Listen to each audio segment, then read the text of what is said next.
Selama 6 generasi, Subaru Outback kita kenal sebagai station wagon yang ditinggikan atau station wagon yang jadiin crossover.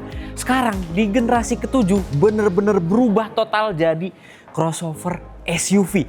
Lebih boxy, lebih besar, lebih tangguh, lebih kokoh, dan tentunya lebih mewah dari fitur-fitur yang diberikan oleh Subaru. Ini dia impresi pertama kita mengenai all new Subaru Outback 2026.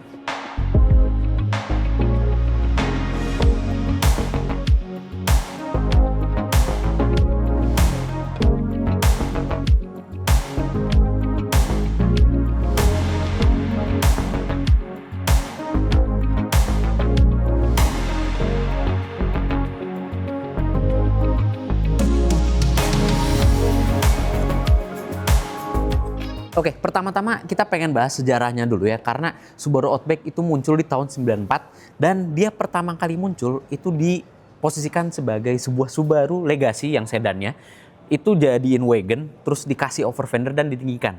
Jadi biar kapabilitas penumpangnya lebih baik, sehingga muncullah Subaru Outback.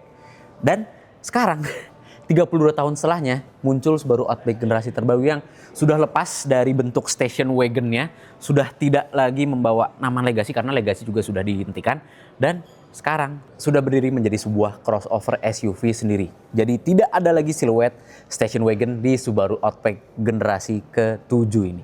Itu dia sejarah singkat yang kita ceritakan, dan sekarang kita mau langsung bahas impresi pertama mengenai Outback generasi ke-7 ini. Secara dimensi pastinya tentu lebih besar, apalagi mengingat pilar-pilar jadi lebih tinggi sehingga interiornya juga lebih lega. Tapi kalau dilihat dari luar ya, ini keren banget warna hijau kostrat. Bukan ya? Ini warna deep emerald pearl. Jadi warna hero color yang masuk Indonesianya. Dan kalau misalkan lihat dari depan, lampunya gayanya udah ngikutin mobil-mobil kekinian ya.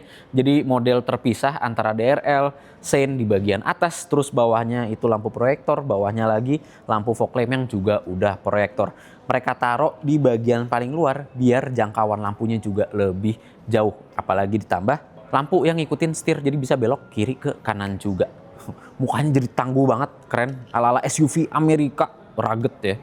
Sekarang kita ke profil sampingnya. Dan yang pengen gua highlight di sini adalah cladding-claddingan ya. Karena emang kelihatannya lebih kotak, emang kelihatannya lebih rugged. Jadi secara logika jika dibandingkan dengan generasi ke-6-nya ya yang bentuk ke station wagon, lebih ke sedan-sedanan yang ditinggikan, harusnya coefficient of drag-nya justru menurun. Tapi ternyata tidak, berkat lubang-lubang yang ada di cladding-cladding dan dari bumper depannya juga membuat coefficient of drag-nya justru lebih baik dibandingkan dengan station wagon di generasi ke-6-nya. Oke, profil bannya sendiri dia pakai ban dari Bridgestone ya dengan profil ban 225/60, lingkar velg 18 inci. Velgnya masih pakai warna dual tone ya.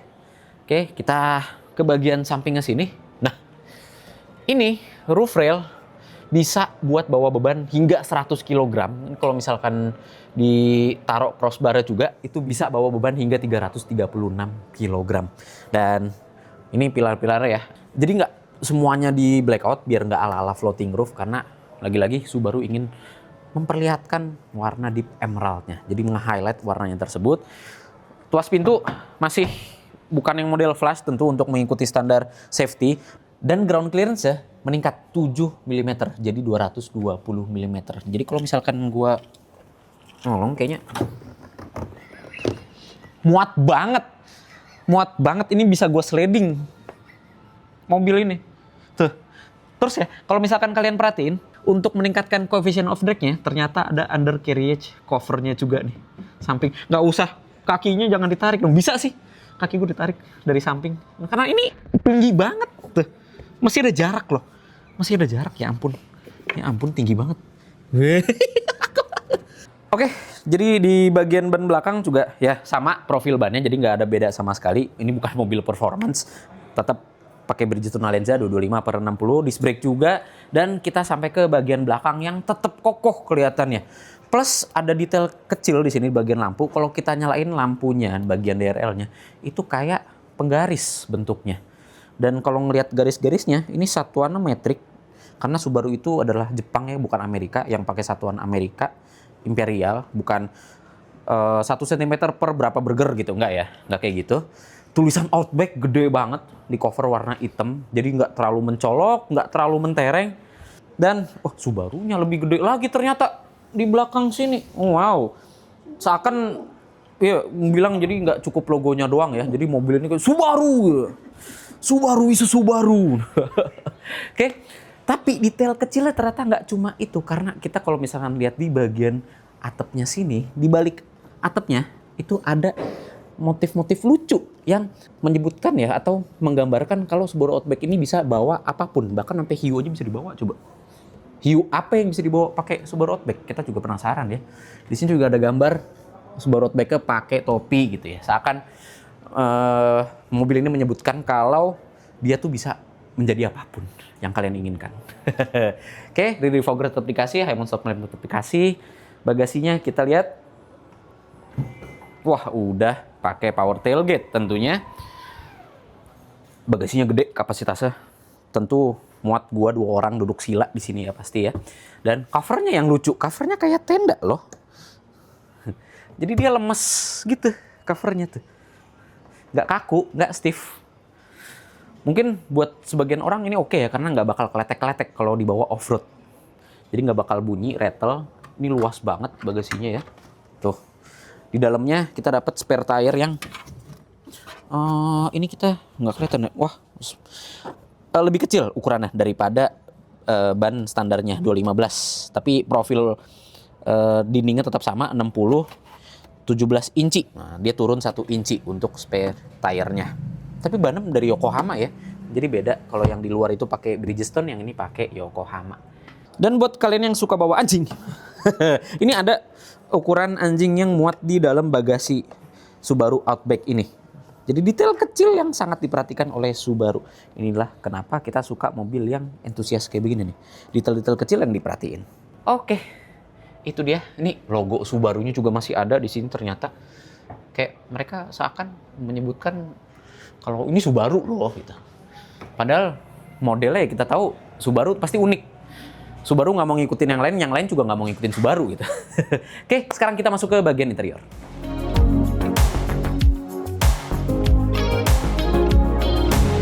Masuk ke bagian interiornya Subaru Outback generasi ke-7 ini, langsung terasa Subarunya banget sih, karena tetap desain rugged atau kokoh atau tangguhnya itu dari luar masukkan ke dalam interior. Tapi jauh lebih mending dibandingkan dengan Subaru Outback generasi ke-6 yang kokohnya tuh agak bertabrakan dengan head unit memanjang vertikal kayak begitu ya.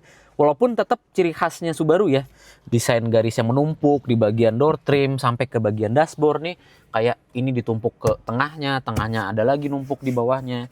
Lumayan bukan berantakan sih ya, tapi lebih ke kayak campur sari aja. Tapi tetap kesan kokohnya jadi fokus utama di desain interior atau desain kabin si Subaru Outback ini. Oke, lanjut lagi untuk setir, pengaturan tentu tetap tilt dan teleskopik. Lalu electric seat ya. Pengaturannya jok bisa maju mundur, reclining, tilt juga bisa sampai ke naik turun. Bahkan ada lumbar support 4 arahnya di kursi pengendara. Sementara untuk kursi baris depan pengemudi juga elektrik, tapi tentu dia nggak ada lumbar support ya. Tapi tetap sama-sama elektrik untuk pengaturan kursinya. Oke, kita dikasih speedometer 12,3 inci. Full digital, nggak ada lagi analog sama sekali. Dan head unit 12 inci juga sama, tapi ini 12,1 inci yang udah terkonektivitas Android Auto juga Apple CarPlay. Jadi kita bisa menampilkan peta nih ya. Nggak cuma di head unitnya aja, tapi bisa kita integrasikan ke speedometer. Biar pandangan kita tetap fokus sesuai fokus utamanya Subaru yang fokus terhadap sisi atau sektor safety. Bahkan tombol-tombolnya aja ya, yang biasanya atau generasi sebelumnya itu ada di dashboard, sekarang semua bisa kita akses di setir seperti X mode, terus trip reset yang sebelumnya ada di dashboard jadi di setir. Semua bisa kita akses lewat jangkauan tangan kita dengan sangat mudah.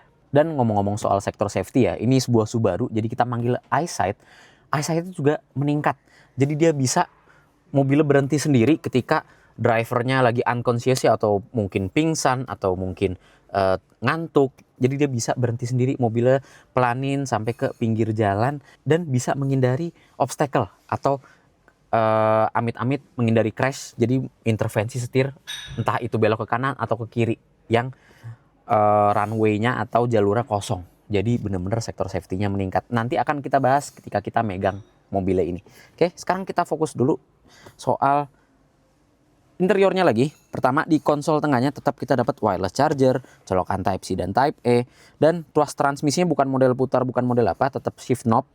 Lalu ada tombol around view monitor, ada start stopnya juga, ada auto vehicle hold-nya, dan ada traction control off-nya. Parking brake elektronik juga masih model congkel ya, parking brake elektronik bukan yang model tuas. Dan konsol tengahnya kecil, dia cuma di padding ini aja nih. Paddingannya ini aja, jadi nggak bikin rattle kalau kita naruh kayak kunci gitu ya. Tuh, dia tetap teredam dengan sangat baik. Atasnya kita dikasih sunroof aja ya, bukan panoramic sunroof, jadi nggak lebar sampai ke baris kedua. Tuh, nah jadi tutupnya juga manual dan udah dikasih peredaman. Lalu ngomong-ngomong soal peredaman juga, kacanya udah double glazing di baris depannya. Oke, kita dapat lampu interior yang udah LED dan spion tengah yang udah auto day and night view. Dan revisi ya dari Subaru di sini yang gue suka adalah dia kembali ke tombol fisik. Setelah Outback sebelumnya itu tetap ngatur climate control di layar, sekarang tombol fisik climate control dual zone, pengaturannya masih tombol fisik. Jadi kita nggak ngeraba-raba, jadi nggak kedistraksi. Ketika kita melihat jalan, terus mesti nyuncun layar, udah nggak terjadi di Outback generasi ke-7 ini. Oke nih, ventilated seat sama heated seat juga tersedia. Bisa kita akses lewat tombol ini, nggak perlu buka-buka layar. Lanjut lagi ke baris kedua, tentu jadi lebih lega, apalagi headroomnya yang lebih tinggi ya. Enak, bagian kaki juga enak juga tentunya. Karena walaupun ada gardan tengah, tunneling tengahnya, tapi ruang kaki juga masih bisa buat mainan kaki kita. Tapi nggak buat tendang-tendang bola ya. Oke, sirkulasi udara juga kita dapat. Walaupun nggak ada pengaturan kecepatan angin atau suhu ya.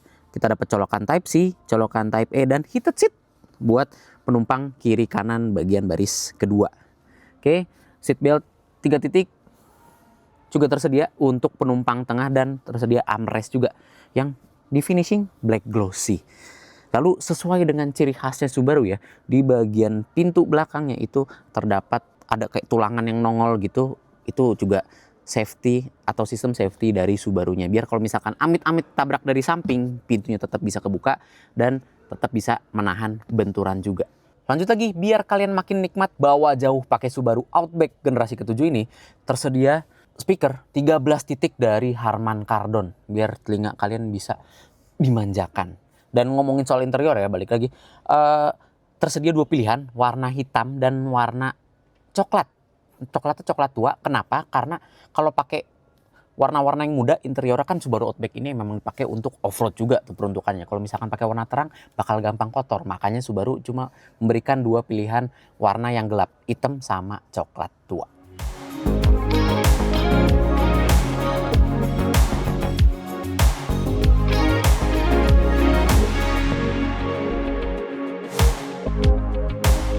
Dan ini dia mesinnya, masih berkode FB25 2400-an cc ya, hampir 2500 cc dengan keluaran tenaga 185 horsepower dan torsi 245 Nm yang disandingkan dengan transmisi CVT dan ada mode manual ala-ala 8 percepatan. Tentunya masih pakai symmetrical all-wheel drive dan mesin boxer yang menjadi karakter dan ciri khas dari Subaru itu sendiri.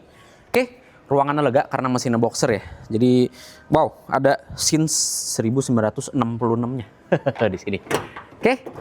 Ya, jadi itu dia impresi singkat kita mengenai Outback generasi ke-7 ini. Memang lumayan singkat karena kita cuma dikasih waktu 30 menit aja. So, mungkin bahasan selanjutnya akan kita bahas ketika kita menggunakan Outback generasi ke-7 ini di jalanan langsung Indonesia. Sekian, itu saja impresi singkat dari kita. Dan kalau misalkan kalian penasaran sama harganya, bakal kita taruh di pin komen di bagian bawah. Oke, jika kalian suka dengan konten ini, klik like, subscribe, dan jangan lupa tekan lonceng untuk mengetahui video seru selanjutnya dari Autonet Max. Gue Bagas Satrio, dadah.